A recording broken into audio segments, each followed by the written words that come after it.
We couldn't afford presents for your kids this year, Mom said softly, her eyes darting to avoid mine. I nodded, trying to keep my face neutral. It was Christmas Eve. My twins were on the carpet, coloring the backs of leftover gift wrap, still smiling, still hopeful. I said it was fine. Said we understood. Said we were just happy to be together. Then, my sister's SUV pulled into the driveway, doors flying open like a movie scene. Her kids came tumbling out with designer boots, perfect curls, and that look that says we're the favorites and we know it. We watched as they tore into boxes marked with their names in gold calligraphy. iPads.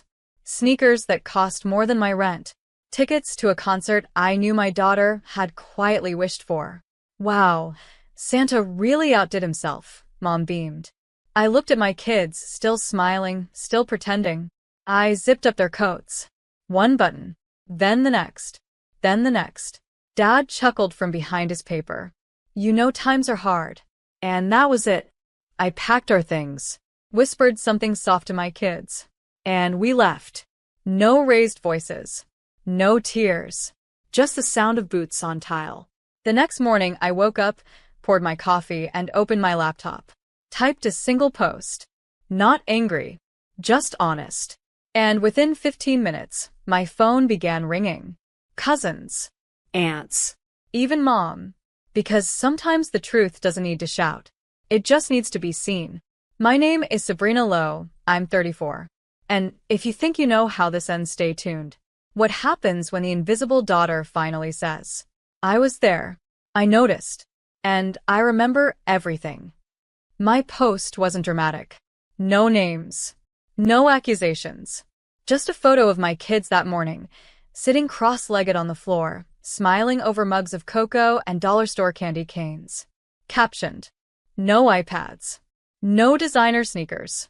Just love, warmth, and the quiet strength of children who are used to being last. It hit like a match dropped in dry grass. The comments came fast. Then the private messages. Then the missed calls. Even my quietest cousin, the one who never likes anything, messaged me. I always wondered how you handled it. I see you now. By noon, Mom texted. Why would you embarrass us like that? You made it look like we don't love your kids. You could have just talked to me. But I had talked. Every year. Every holiday. Every overlooked birthday and forgotten milestone. I talked when I offered to host. Talked when I asked for fairness. Talked when I sent handmade gifts for their grandkids and got silence in return. She only heard me when other people did. I responded with a single line. You said you couldn't afford them, but somehow, you always find room in the budget for favorites. No reply. Just 3 little dots. Typing. Then disappearing. By evening, my sister had joined the parade. That post was passive-aggressive. You ruined Christmas for Mom.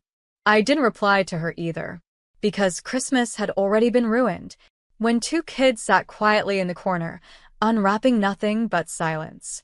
I wasn't bitter. I was done. And once a mother decides she's done watching her children be made invisible, she becomes someone you can't guilt back into silence. The next day, I got a knock at the door. Not a call. Not a text. A real knock, soft, hesitant. I opened it to find my Aunt Vanessa, the peacemaker of the family. Always neutral. Always smiling. Always quick to say, let's not make drama. She held a tin of stale cookies and a look that said, I'm not here for them. I'm here to clean up their mess. I just came to check in, she said, stepping inside without asking. You know your mom's heart is broken, right? I said nothing. Let her keep going. She's been crying for days. Your sister's furious. Your post made them look like villains. Then maybe, I said calmly, they should stop writing themselves into that role. She blinked. That fake smile falter. The moment where words start to lose control. They love your kids, Sabrina. You know that. No, I said. They love being seen loving my kids, when it's convenient, when there's a camera, when it costs nothing.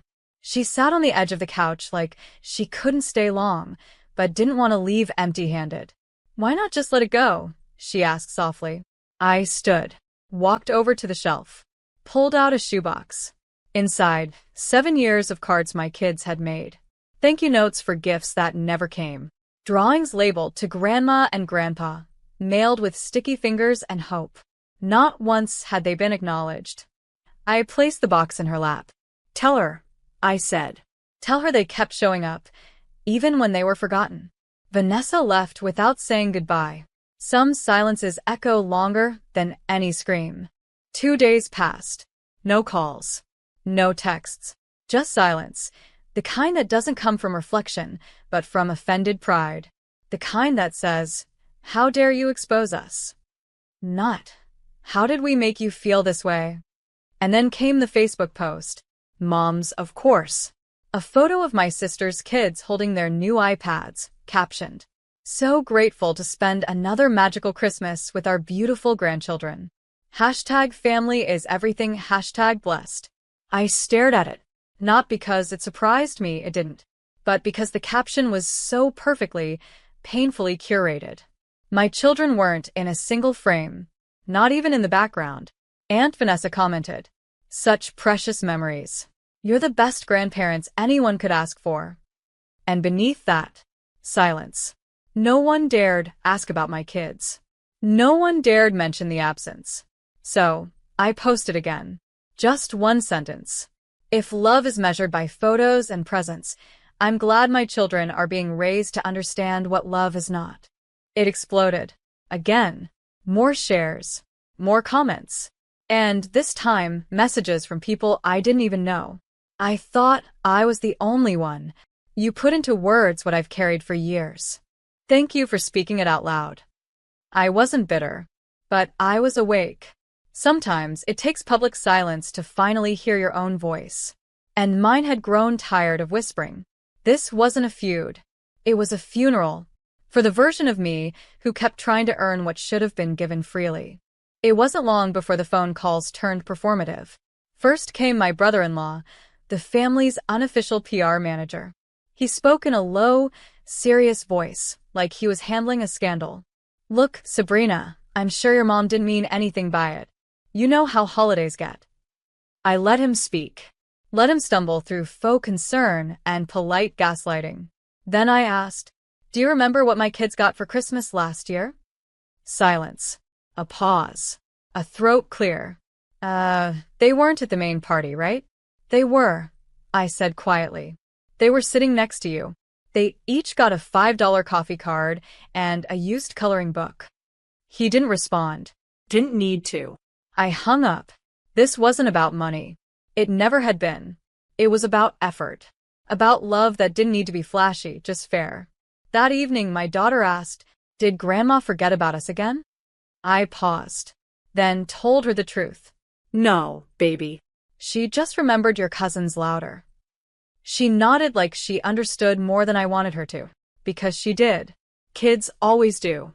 I opened the top drawer of my desk and pulled out the birthday card Mom had sent me 2 months earlier. No note. No message. Just "Happy birthday." Pre-printed. She hadn't even signed it. That card had sat like a weight in that drawer ever since. I handed it to my daughter. "Do you want to draw something on it?" She did. A heart. 2 stick figures. 1 tiny line underneath. "Maybe next year." I took a photo of it. Saved it.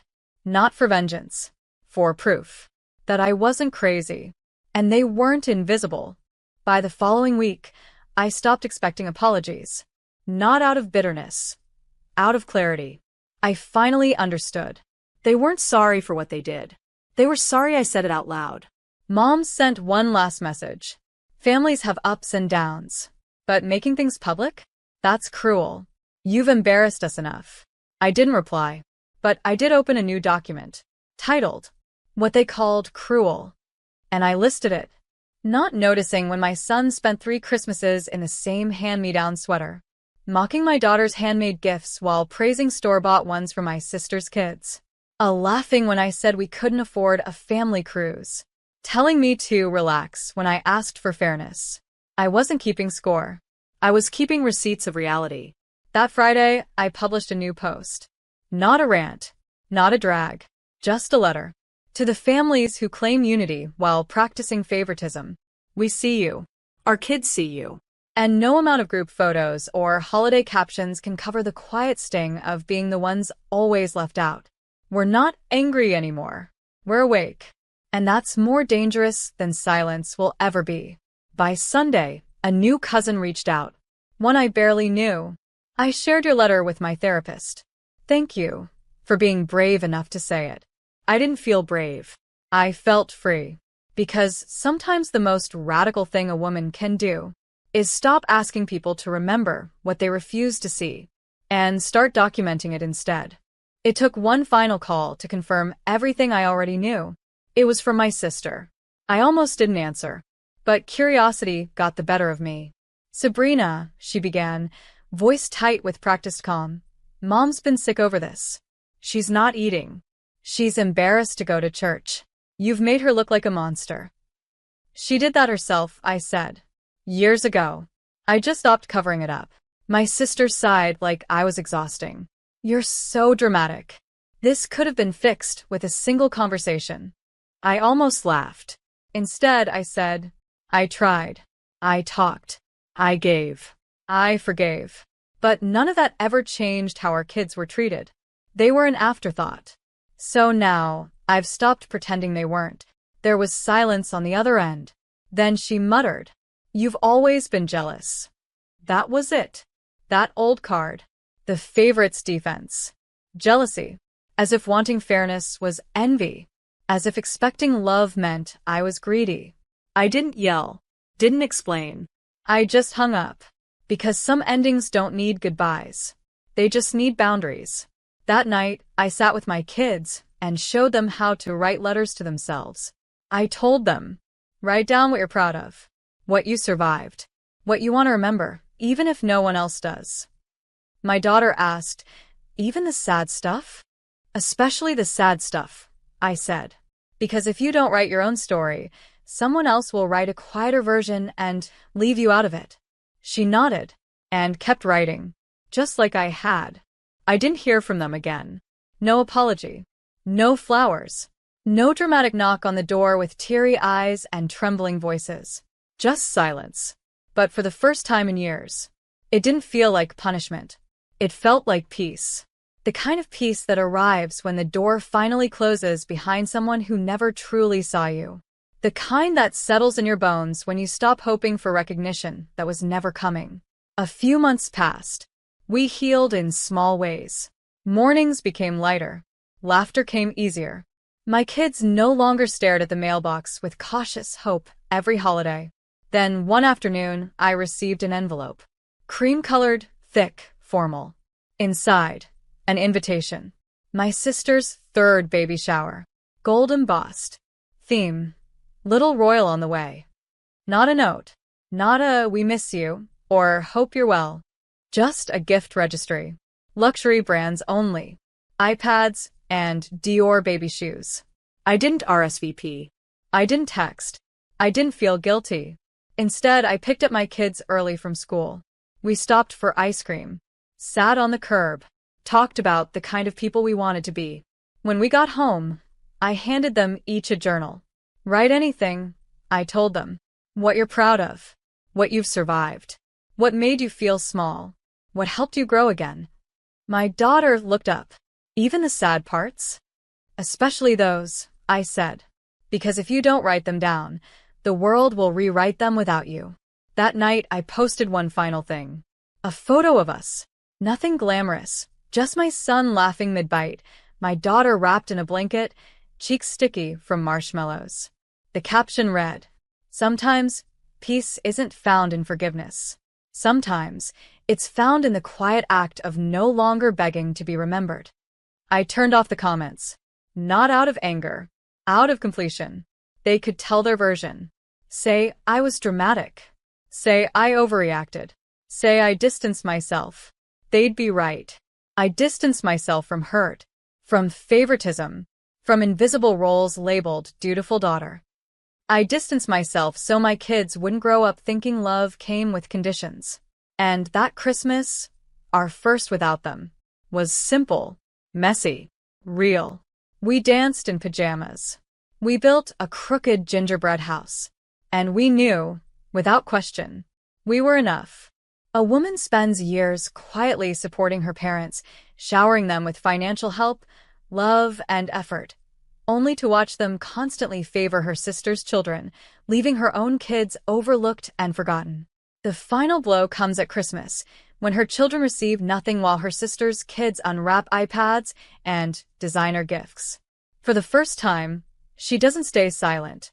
She walks out, not just from a party, but from a lifetime of being invisible. The next morning, she posts a quiet truth that shakes her entire family, not with anger, but with clarity. What follows is emotional manipulation, guilt trips, and the age-old accusation, "You've embarrassed us." But this time, she doesn't back down. She sets boundaries. She tells her story, and thousands of strangers echo back, "Same." This story teaches us that silence may keep the peace on the surface, but it breaks something inside you.